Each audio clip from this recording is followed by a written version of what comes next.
Hello, friends, and welcome to episode 10 of Beyond the Verse, Star Citizen podcast with your host, Sulyce. And I want to say happy Memorial Day for everybody who celebrates that in America. So for those of you listening outside of America, Memorial Day is an opportunity for us to celebrate the men and women of the United States Armed Forces who gave their lives in defense or cause of our country. So it's a time for us to reflect. Patton said that it is foolish for us to mourn those who have died. Rather, it is better to celebrate that they have lived. So we take this opportunity to celebrate. That's why we say Happy Memorial Day. And you'll see and hear a lot of celebratory barbecues and time with the family. But the reason that we do this is to never forget, right? To never forget those who have paved the way for our freedoms. So this is going to be a little bit of a different episode. So it's been 11 days since episode 9. We did not have a podcast last Thursday. And the reason for that, quickly, I have a 7-year-old son, 4-year-old daughter. My son graduated first grade. My daughter is getting into pre-K. So we chose to celebrate at a resort, a Kalahari resort here in Austin, Texas. And I really enjoyed a Thursday. We stayed the night on Thursday night and obviously continued on Friday. And then the weekend was completely full of more events. And so I haven't really been able to play much in game, but yes, it's been 11 days since our last show. And so this isn't kind of an intermediary show. Episode 10 is kind of this junction between episode 9 and 11. We will still have our show on this Thursday, so in 4 days we'll pick back up with the 30th century, the 2900s of our lore deep dive. But again, today is a special day. We'll spend a couple minutes getting into the American real life celebration of Memorial Day. I've got a great video I want to show you, and then we'll wrap up with kind of a lore deep dive with the Javelin Warhammer. So the one that's flying around that you can go and tour. I think tomorrow's the last day. You can go and tour. There's some history behind it, which I can't wait to unlock and get into it with you. So, without further ado, hey Tree, welcome to chat, buddy. Happy Memorial Day to you too as well. Tree's a fellow veteran as well. So, great community leader, which we're having fun in that Discord. So, without further ado, all credit goes to Jocko Willink. This next video that I'm going to show you, it's Jocko Willink back in 2017, narrates this beautiful story. It's a letter. I don't want to run too much of it for you, but he spends, this is a good 14 minutes of him memorializing this message. I was wanting to read it myself. I can't do it. I tried. I tried, and I think you'll figure out why I was unable to do it. So without further ado, again, this is Jocko Willink. You can find it on YouTube in the podcast notes and the YouTube notes. You will find the link as well to go find the source. I want to make sure the proper citation is noted. So again, without further ado, Jocko Willink. I've heard it called a death letter, but I don't know if that is the actual name. I don't know if it has an actual name, but I do know what it is. It is something that soldiers sometimes write when they deploy into harm's way. Then they put it with their gear or in a footlocker where it will be found, or they give it to a friend to pass on in case they die. A letter to the family they won't see again. To mothers that gave them life, to fathers that raised them, to wives that they left at home, to children they miss, and in some cases, to the children they've never even met.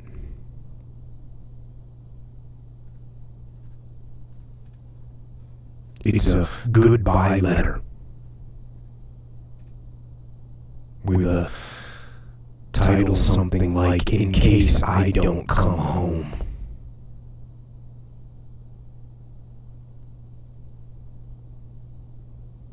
Well, Jesse Givens of Springfield, Missouri, wrote one of those letters.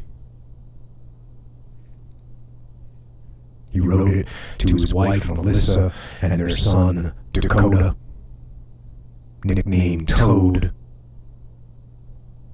and to their unborn son, nicknamed Bean,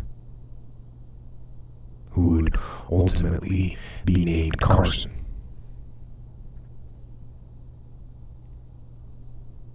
And here is what he said in that letter, in case he didn't come home. My family. I never thought I would be writing a letter like this. I really don't know where to start. I've been getting bad feelings, though, and, well, if you're reading this,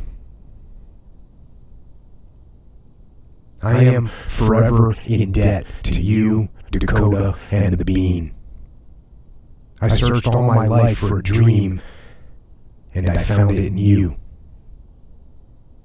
I would like to think that I made a positive difference in your lives. I will never be able to make up for the bad. I am so sorry. The happiest moments in my life all deal with my little family. I will always have with me the small moments we all shared. The moments when you quit taking life so seriously and smiled. The sounds of a beautiful boy's laughter, or the simple nudge of a baby, unborn. You will never know how complete you have made me, each and every one of you. You saved me from loneliness and taught me how to think beyond myself. You taught me how to live and to love. You opened my eyes to a world I never dreamed existed. I am proud of you. Stay on the path you choose. Never lose sight of what is important, you and our babies. Dakota, you are more son than I could ever ask for. I can only hope I was half the dad. I used to be your Danny, but no matter what, it makes me proud that you chose me. You taught me how to care until it hurts. You taught me how to smile again. You taught me that life isn't so serious, and sometimes you have to play. You have a big, beautiful heart.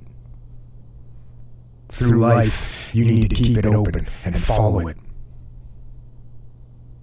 Never be afraid to be yourself. I will always be there in our park when you dream, so we can still play. I hope someday you will have a son like mine. Make them smile and shine just like you. I love you, Toad, and I hope someday you will understand why I didn't come home. Please be proud of me. Please don't stop loving life. Take in every breath like it's your first. I love you, Toad. I will always be there with you. I'll be in the sun, shadows, dreams, and joys of your life.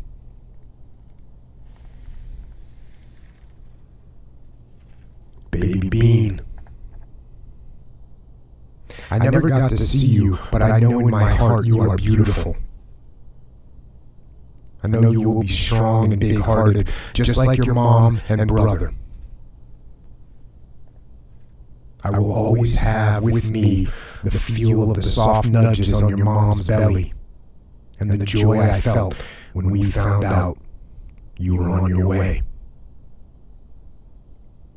I dream of you every night. I always will. Don't ever think that since I wasn't around that I didn't love you. You were conceived of love, and I came to this terrible place for love. I love you as I do your mom and brother with all my heart and soul. Please understand that I had to be gone so that I could take care of my family. I love you, Bean. I have never been so blessed as the day I met Melissa. You are my angel, soulmate, wife, lover, and best friend. I am sorry. I did not want to have to write this letter. There is so much more I need to say, so much more I need to share, a lifetime's worth. I married you for 1,000,000 lifetimes. That's how long I will be with you. Please keep our baby safe. Please find it in your heart to forgive me for leaving you alone.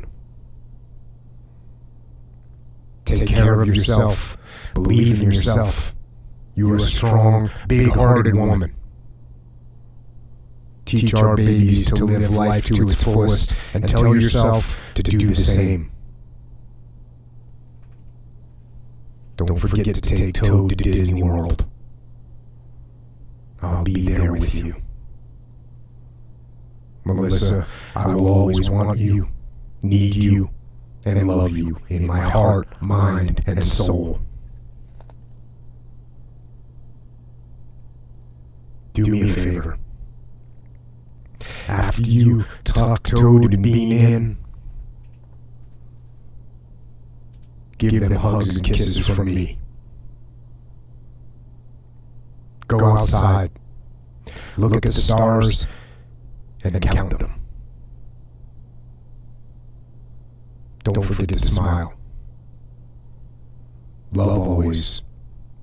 Your husband, Jess.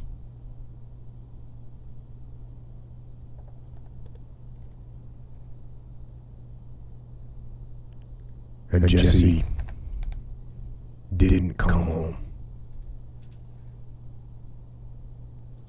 On May 1st, 2003, Jesse Givens was killed while conducting combat operations in Albany, Iraq, when his Abrams tank plunged into the Euphrates River after the bank along the river collapsed. The 3 other crew members made it out of the tank. Jesse did not.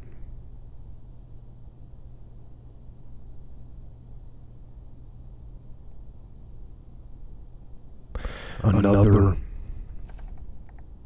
brave warrior gone. Like so many other warriors, he left behind a family, a wife and children, and a mother and father and friends and life.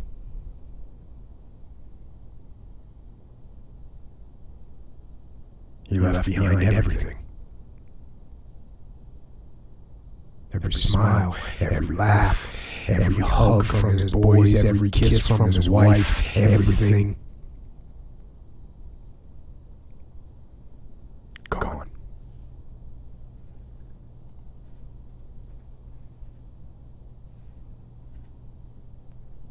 And on this Memorial Day,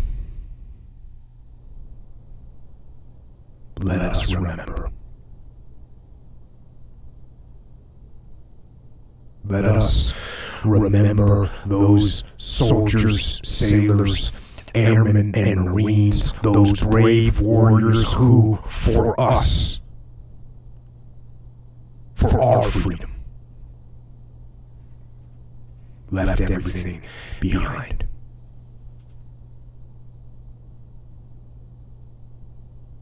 And after the sun sets on this Memorial Day, and the darkness consumes the sky, go outside and look up and say thank you to those heroes that now grace the heavens.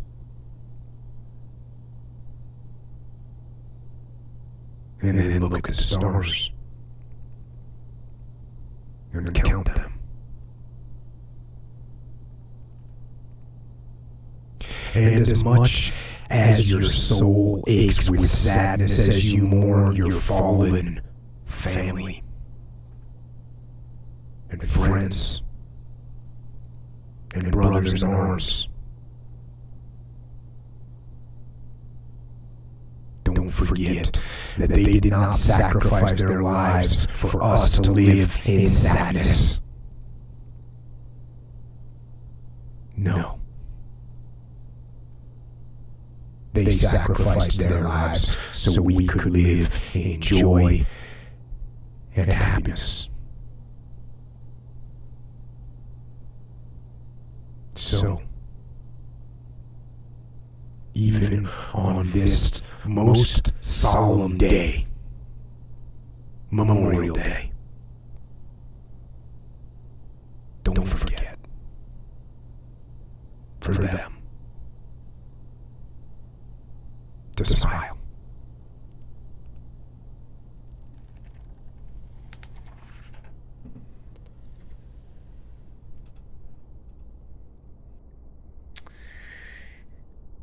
Yeah. Yeah, that was Jocko Willink. Don't forget to smile.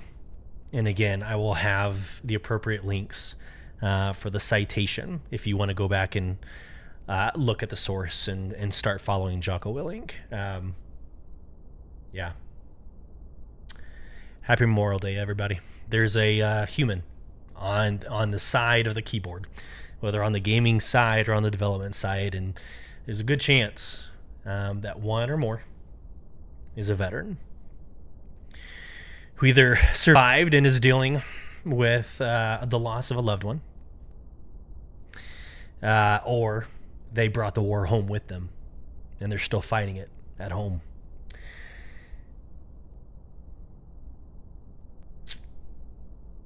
I don't think there's much more to be said. I'm going to go ahead and get started with the show. Thanks for hanging around. Let's keep going. You are listening to Beyond the Verse, a Star Citizen podcast. A show dedicated to Cloud Imperium games, Star Citizen, and Squadron 42. Whether you fight, explore, unite, and or trade, we bring you news, updates, interviews, reviews, and analysis. So sit back, relax, grab yourself a pour of Radegast, and join us as we go beyond the verse. Launch sequence activated.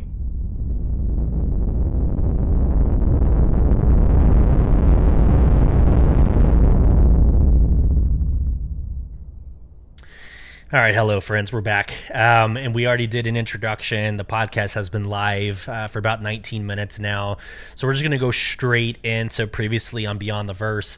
The last episode, episode 9, was May 18th. It's 11 days ago. I feel like a lot has happened. Invictus has happened. So there's a lot to discuss there, but quickly, we talked about the 319 launch on the last episode, the roadmap roundup that discussed a couple of the upcoming releases that we've actually already seen come to fruition. We'll get into that here in a second. We talked about the Invictus launch week schedule, the official schedule, but at the time of recording this, tomorrow's the final day, so there's not really like a reason to get into really Invictus launch week and the Defense Con that's currently happening, other than the lore deep dive at the end of this episode has to do with the Javelin Warhammer, which is one that you're able to go and tour. So stand by for a really cool tie-in, kind of an introduction to like the vehicle that you're walking around on. So I think that's pretty cool. We did an Inside Star Citizen recap on the Get Furious article, or the premiere. This is, of course, the Mirai Fury, which I have my own reactions to after actually getting to fly them. And then we went into Bar Citizen event in Belgium. But for this week, on Beyond the Verse, we're going to go quickly because a lot of it we've already covered. And again, it was like last week, so 7 days ago. Tuesday, there's a lore portfolio for the Invictus launch week. We don't need to go over it because if you've been a patron and listening to the show, you know exactly what the Invictus launch week is, dating back, 2 episodes ago with Paul from the Astro Historian. We talked a little bit more about it last episode and went into Project Archangel and what the synth world and what that looked like for the 29th century. On Thursday, and again, this is hard. It's like 4 days ago. So 4 days ago on Thursday, there's the Inside Star Citizen Storm Warning, which covers the RSI Lynx and the Tumbrl Storm, which I've got a couple of notes that I'm just going to quickly go through, so you don't necessarily have to. And then quickly, Friday, there was a Star Citizen Live All Vehicles Roundtable, and then we'll get into the lore deep dive. But let's go straight into the Inside Star Citizen Storm Warning. And this is on YouTube. It's a 15-minute, 18-second YouTube video. I'd recommend going and watching it. At this time, the RSI Lynx is out. You can rent it if you're listening to this on Monday or maybe Tuesday. You can rent it and drive it around. It is worth, in my opinion, it's absolutely worth getting it if you don't have a Phoenix, a Constellation Phoenix. But we'll talk about that for a little bit. And then there's this concept of the Tumbrl, I keep saying Tumbrl Storm. So let's go into it. So the RSI Lynx, this actually came to fruition or began its work in 2014, which I thought was super interesting. That's 9 years ago. Right, so when they were first discussing the Constellation Phoenix, they were talking about this upper echelon vehicle that would go on it. So rather than an Ursa rover or some other ground vehicle, they wanted to give the Constellation Phoenix its own like premier, I'm going to call it a Tesla. I think that's fair, of luxury, right? So you're already in a luxury Phoenix. You need a luxury ground vehicle. And so again, 9 years ago, they talked about this RSI Lynx. The idea was to take the Ursa rover and just make it beautiful. So there's a lot of similarities. If you're curious what the Lynx is and you haven't seen pictures and you're just listening to this podcast, it's basically the Ursa rover that has been like smoothed out with like LED lights and softer edges. It's absolutely gorgeous. So, I mean, you got to watch the video. You got to look at pictures to really get the great impression from it. But once the door opens and you walk on to the, port side? When you walk on the port side of this ground vehicle, I mean, you're engrossed in LED lights, and there's a wine bottle inside of a bucket of ice. There's 2 TV screens that pop up and move, and there's electric chairs that your guests, can sit in. It's funny, quickly, the community's already calling it the Uber Loop, right? So it's this idea of like taking somebody, a HVT or an HVP, highly valued person, highly valued target, highly valued individual, and moving them from point A to point B, but putting them in these seats. They have their own, again, TV, movable chair. They have their own storage. And what's funny is the video talks about like a drug compartment, which I can totally see that. But there's like a hidden secret compartment that's over on like your kneecap against the wall. But what I think is probably the coolest piece here is the panoramic. Like, what's the opposite of panoramic? So panoramic to me is like left to right, but this is like north to south. But the roof down the back side is one beautiful clear window. So the view is just phenomenal. Some details: the 13-piece door. You don't really see that as like a gamer, but the back end, it's 13 pieces. It's complex. It's a great animation to see open. The wine bottle is interactive. So there's many pictures, many content creators that are going to this wine bottle, picking up and taking videos and pictures of the players or their friends, or just combat scenes behind. It's actually hilarious. It's like fire and explosions, and they're sitting there with like a wine bottle. So that's really cool. But the idea, again, the last bullet point I have for the RSI Lynx is that, again, they wanted to make this Ursa rover not only more like fancy, but they wanted to make it more agile and faster. The idea is that, you know, you're toting around these VIPs. You don't necessarily need an up armored vehicle, right? Or maybe you do, but then you have to bring the right tool to the right party, right? Like you don't bring, I don't know, in real life, you're not going to bring like a Honda Civic off-road, right? You're going to take like a truck, or you're going to take an off-road vehicle. It's kind of the same concept. If you know you're going to be in combat transporting a VIP, take an Ursa rover, take something that's up armored that can actually probably defend or attack. I would not be taking the RSI Lynx. So that's that. About 8 minutes into the video, they start talking about the Tumbrl Storm. Now, again, it is still in concept. If you're a concierge member, there's like a paint package that you can also get. I believe it's like $70, but you can get a Storm reserved and this really awesome paint pack that looks great with it. What's interesting about this, so it's like the in-between ground assault vehicle from the Cyclone and the Nova. So the Cyclone is this kind of buggy with a rocket system, right? It's like a two-seater buggy. It's got this ballistic cannon on top. It's whatever. It's fun to drive, but you're not going to do any damage, in my opinion. You're not going to do like any hardcore damage with it. But then you've got the Nova. That's a full-out tank. It's a full-out like World War II tank, massive caliber barrel. You're going to be taking out ships, you know, with this thing. So this is the in-between. And what's interesting about the Tumbrl Storm is it's energy-based. It's not ballistic. It's energy-based. And so they had to use the design language to support that. So it's not this like rugged military vehicle. It actually looks something from like Terminator. Almost. It's like futuristic. Obviously, we're here in Star Citizen, but it's almost like a fancier, like a nicer version of the Nova, and also obviously significantly smaller. So I even have written down here, smaller version of the Nova, more like the Cyclone. The idea is to strike fast and move out fast. So you're not going to sit there and set up shop and bring down constellations and, you know, A2s with it. But you're probably going to be able to defend a hard point, right? I think this would be a really good vehicle when you're invading Jump Town, or, you know, another hard point. The reason why it's being delayed, again, this is the last bullet point that I thought was interesting, but the reason why it's being delayed is because of known issues that they currently have with the Nova. Now, I have no experience driving the Nova. I'll be the first to admit that I'm not really a ground vehicle kind of person. But evidently, the Nova has issues driving over rough terrain. It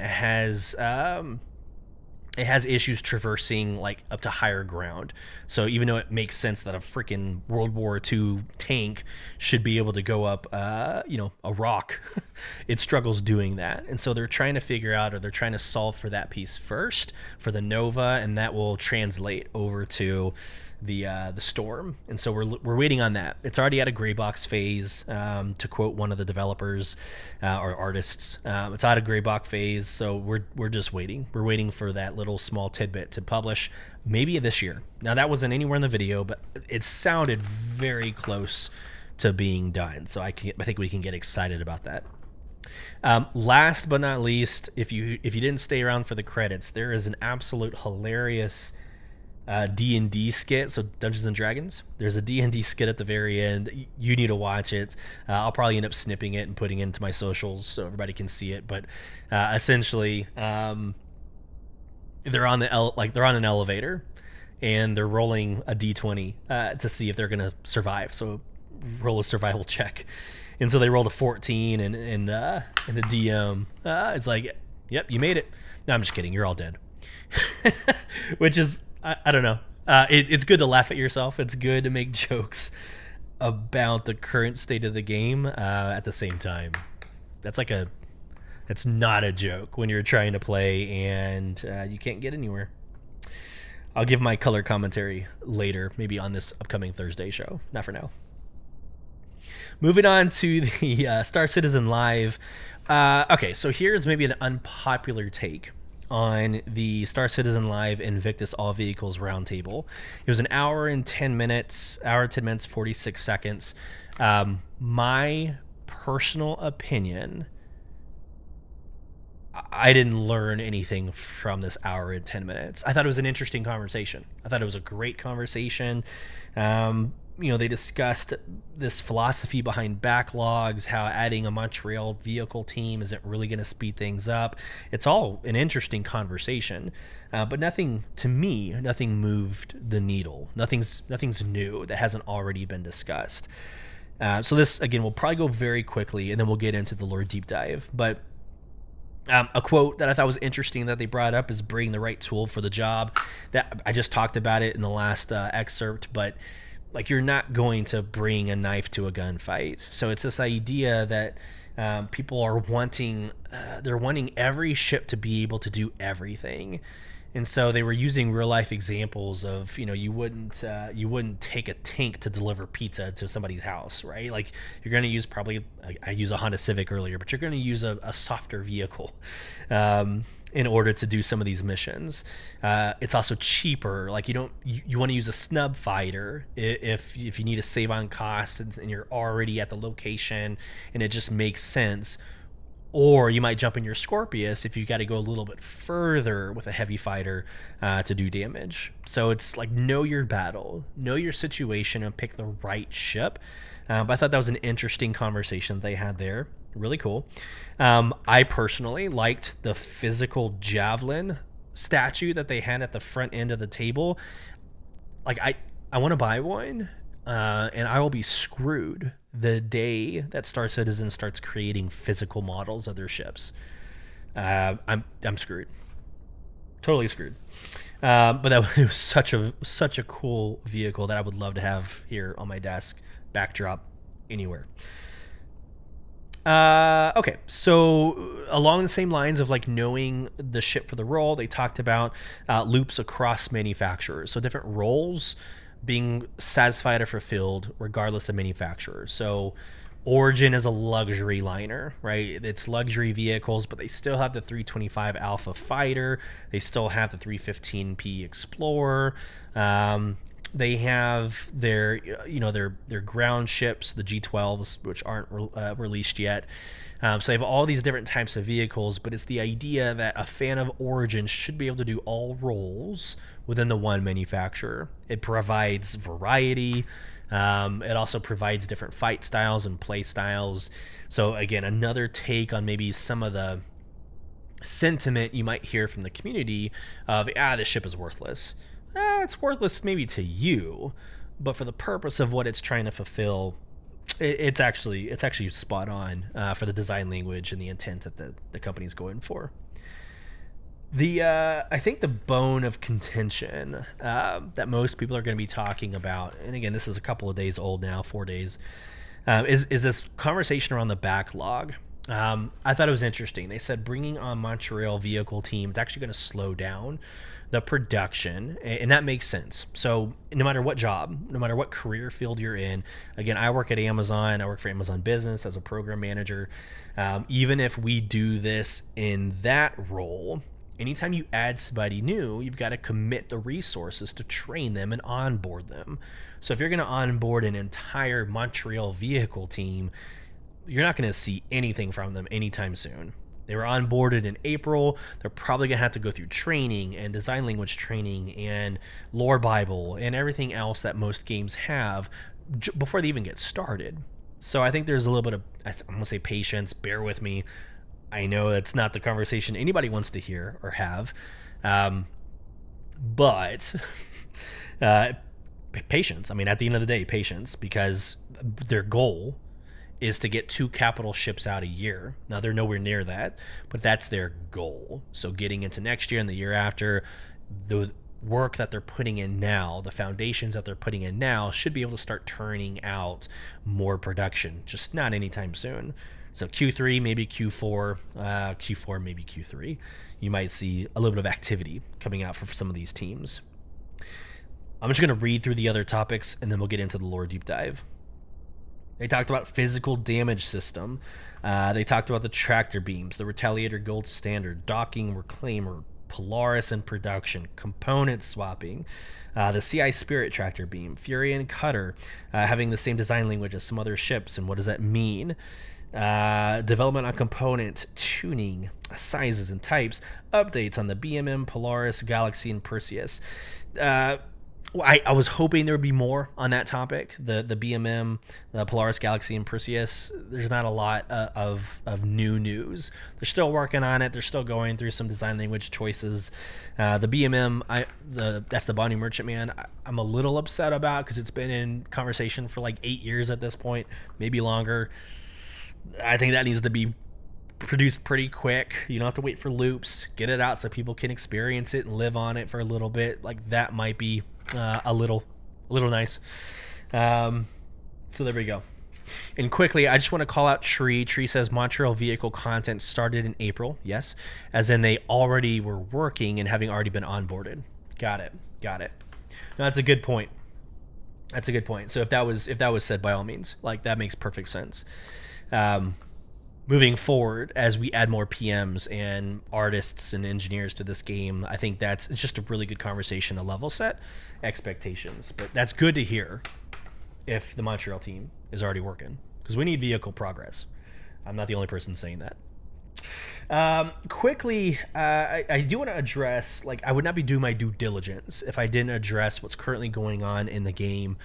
You're going to see a lot of the house is on fire conversations on Twitter, and for some aspects of the game it's not doing too hot. So let me explain a little bit about that. So 318 drops and immediately goes into Xeno threat. So there's already this high velocity event that's pushing 318. It's getting people back into the game, but we all know that 318 was what it is. It's not the most beautiful launch ever of a patch. So you had this high velocity event, and then there was a little bit of a breath between Xeno Threat and then Invictus Launch Week. And we all knew that Invictus Launch Week was going to be a shit show. we already knew that it was going to be rough. And so you have a free fly event. The Invictus Launch Week is already a huge rendering that takes place. Everything changes. Everybody's in one area of the game, which of course is server overload. It's just craziness. And I've actually been able to do a lot in game up to like 2 days ago.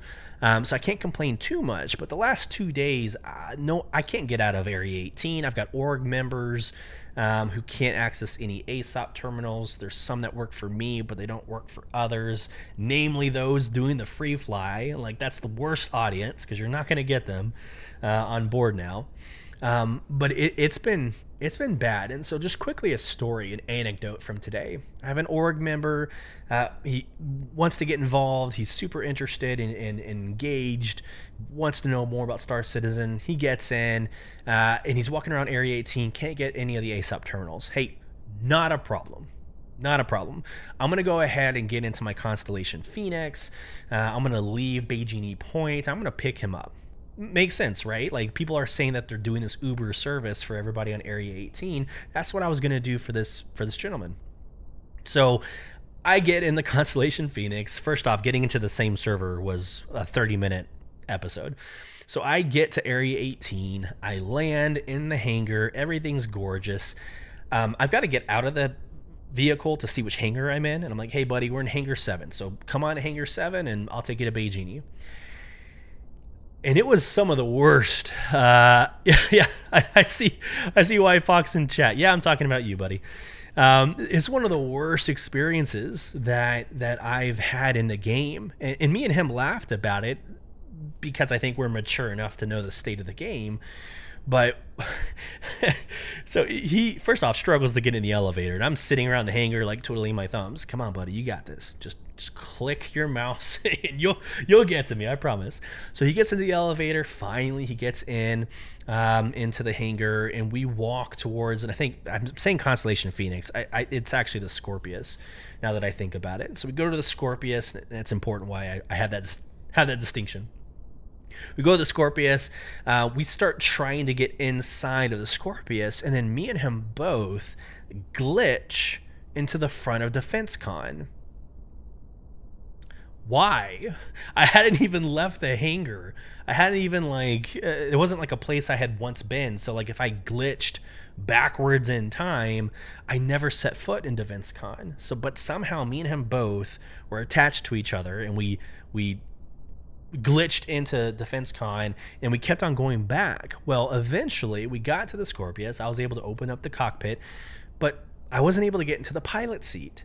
You could get into the co-pilot seat or the gunner seat, but we couldn't get into the gunner seat. So me and him, like an hour-long adventure of trying to get his happy ass from Area 18 to Bay Genie, and it just fell flat. And that's a bad experience, and it's tough for a content creator. It's tough for a backer or a backing community that has been around for more than a year, and that be the experience. How do you sell this game when that is the experience? Okay, fast forward. Today they also announced that Jumptown 2.1 is live as of today.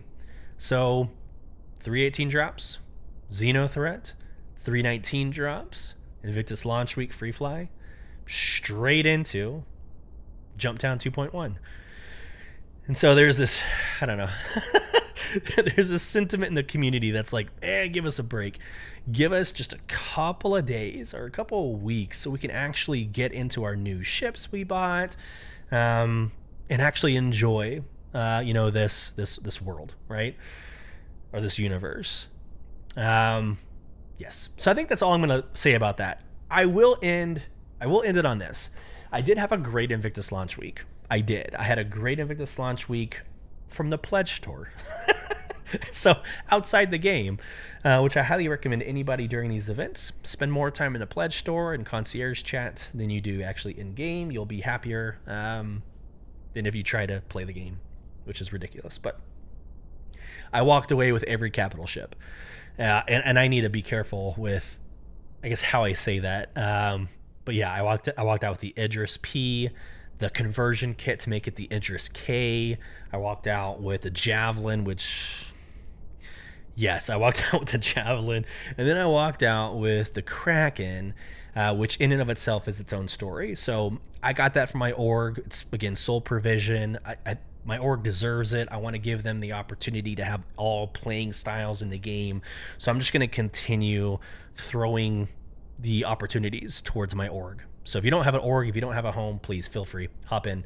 The invitation and everything will be at the end of this podcast. But the Kraken, I want to end with this note. The Kraken, you need to know that there's the base Kraken and there's the privateer. And then there's a conversion kit, which kind of confuses everything. But the base Kraken is all the weapon systems and 3,700 cargo capacity, right?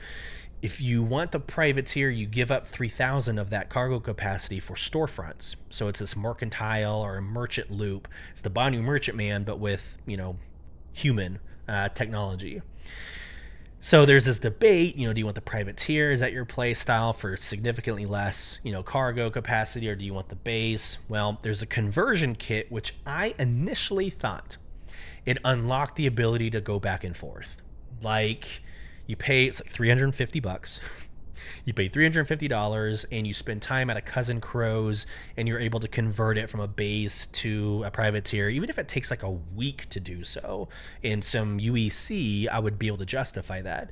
But being able to transfer back and forth, that kind of makes sense, and it's kind of realistic. Like if you take your, and we do it in real life. Like you have this massive warehouse and you make, you take all these bays and these industrial loadouts, and you can change the entire inside of a warehouse. I mean, we do it for Amazon. I speak from experience. Why can't you do that in the Kraken? It seems like something you could do if you had the conversion kit, but this is a public service announcement. It is a permanent conversion. So it is confirmed in an article that's dated back in like 2017 or something ridiculous, but it's also confirmed through a ticket I submitted into CIG because I wanted it straight from the horse's mouth, and they did confirm it is a permanent conversion. All right, so you're warned. Don't spend the $350. Go ahead and just get the privateer, save some money, save some time. And with that, with 14 minutes to spare, let's get into today's lore deep dive.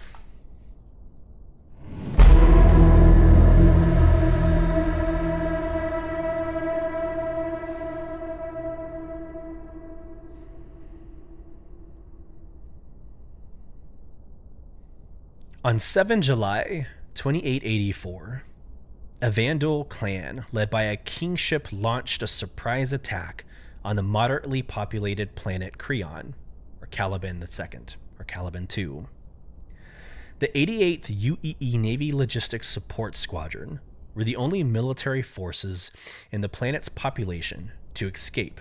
Were the only military forces in the system at the time of the attack. They managed to hold off the Vandal for 2 days, allowing much of the planet's population to escape at the cost of nearly the entire squadron.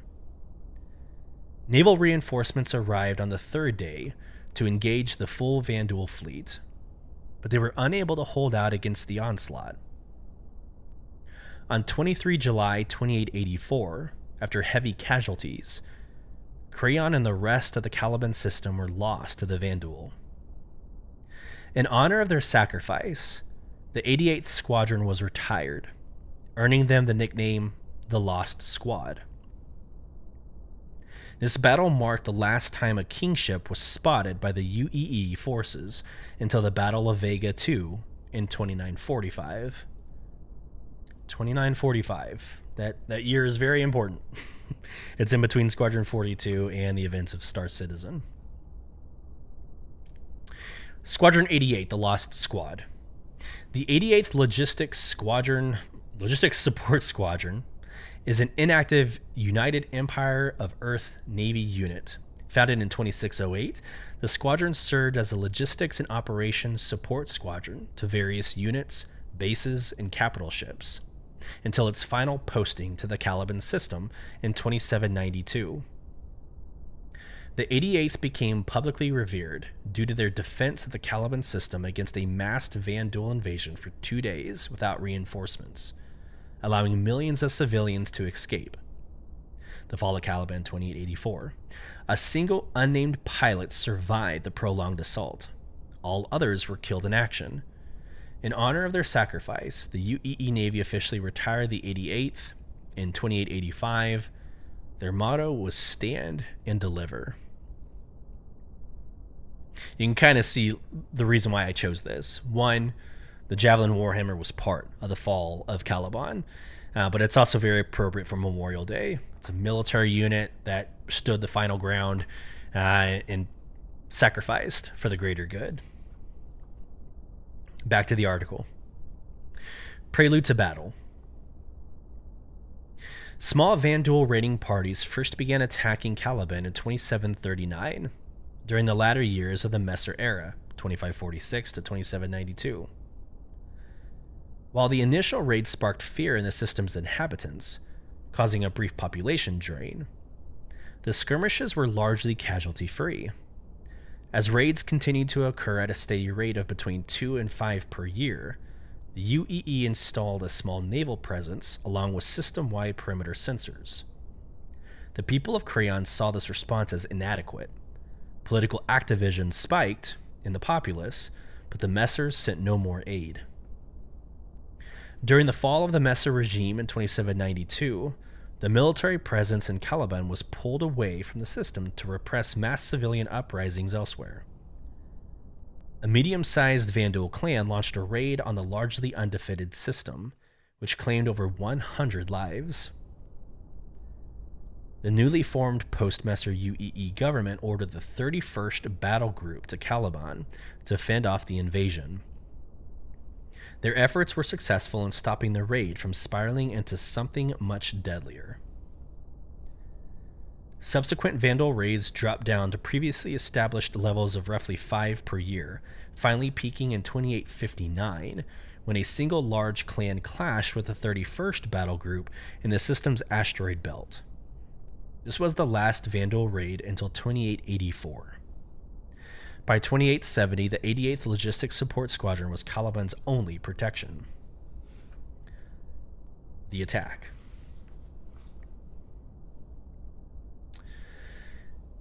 At 0443, Earth Standard Time, 7 July 2884, a Vandal clan led by a kingship slipped past the system-wide sensor beacons. 2 pilots of the 88th, on patrol near Caliban 4, spotted the clan. Both of them fired off a distress signal, but their messages were cut off before they could be completed. Not comprehending the scope of the threat they faced, the bulk of 88th mobilized against the invading clan. 4 ships were lost to advancing scouts before the kingship was in sight. At the sight of it, commanding officer Sylvie Randall made 2 snap decisions.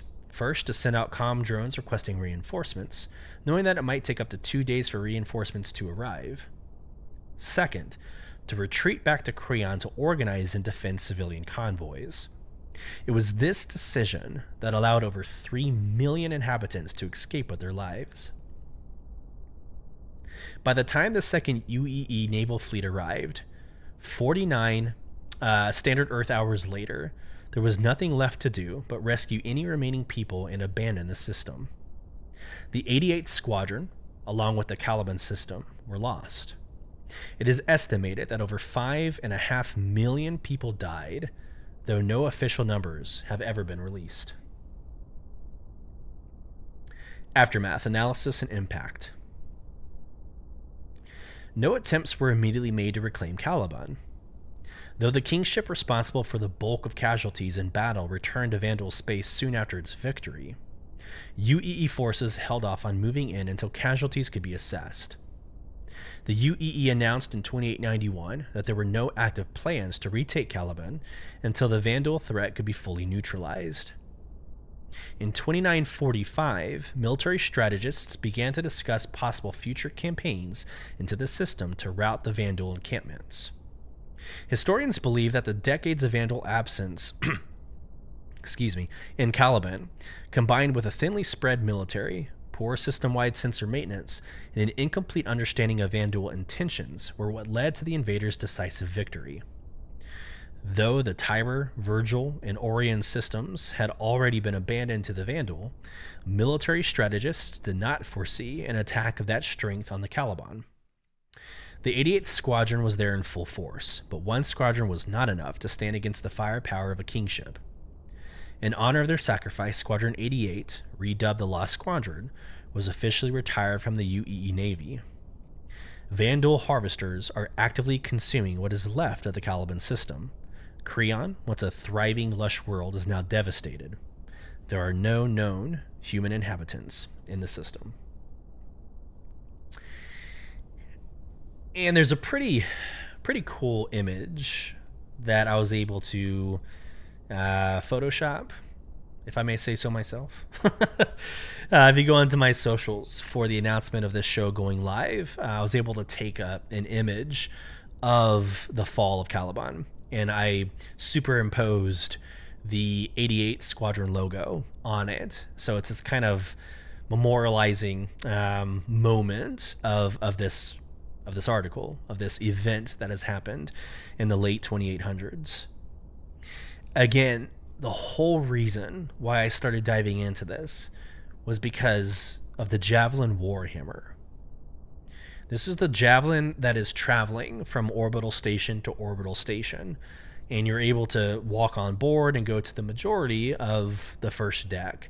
But there is a post, there's a sign that I took a picture of that I can't find on Galactopedia, I can't find on CommsLink, but I'm going to read you what is on that sign inside of this Javelin. And we'll wrap it up there. The Javelin Warhammer.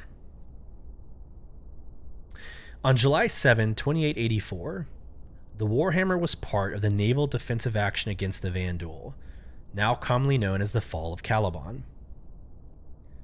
While providing cover for the civilian evacuation of the system, the turrets were fired so frequently and for such an extended duration that the after-action review noted that the turret support struts had begun to warp from the heat of the sustained fire. A gunner commented in a letter home, "I could hear my sweat sizzle as it dripped off me." As a result, Aegis Dynamics reworked the cooling systems in the future Javelin models. So I just thought it was exciting for me to be able to be on this historic ship, historic relevance to the video game. Bear with me. But to be on this ship and knowing that it has such a storied past. And people like myself, people like Paul, the astrohistorian, like, this is why we play the game. I want to know why I'm walking onto a ship. What's the purpose? What's the so what of me doing something? And I absolutely loved figuring out, like, again, this is the turret. I'm standing in front of the turret that protected millions of people in their evacuation. Just a special moment if you're a supporter of the game and you're a supporter of the lore. So with that, let's go ahead and wrap this up. I didn't expect to take the full hour, to be honest with you, but we did have a great conversation around Jocko Willink's Please Don't Forget to Smile. We ended with this lore recap of a memorial event that happened in the late 2800s, early 2900s. And with that, I hope this finds everybody well. Again, good seeing you, Tree. Good seeing you, White Fox. Thanks for being active in chat. And without further ado, y'all have a blessed rest of the day. See y'all in 4 days, Thursday night, when we get into episode 11. Thanks, everybody. You've been listening to Beyond the Verse, Star Citizen podcast with your host, Sulyce. Join our in-game organization, Soul Provision, by applying at www.robertspaceindustriescom/orgs/provision. You can get involved in the conversation with your questions, comments, or emotional outbursts by emailing us at starcitizenbtv@gmail.com. Watch us live on Thursdays, 8 p.m. Central at youtube.com/@starcitizenbtv, and follow the conversation over at Twitter and Instagram, both at /StarCitizenBTV. Once again, thank you for joining us. We hope this finds you well. Until next time, safe travels as you traverse beyond the verse.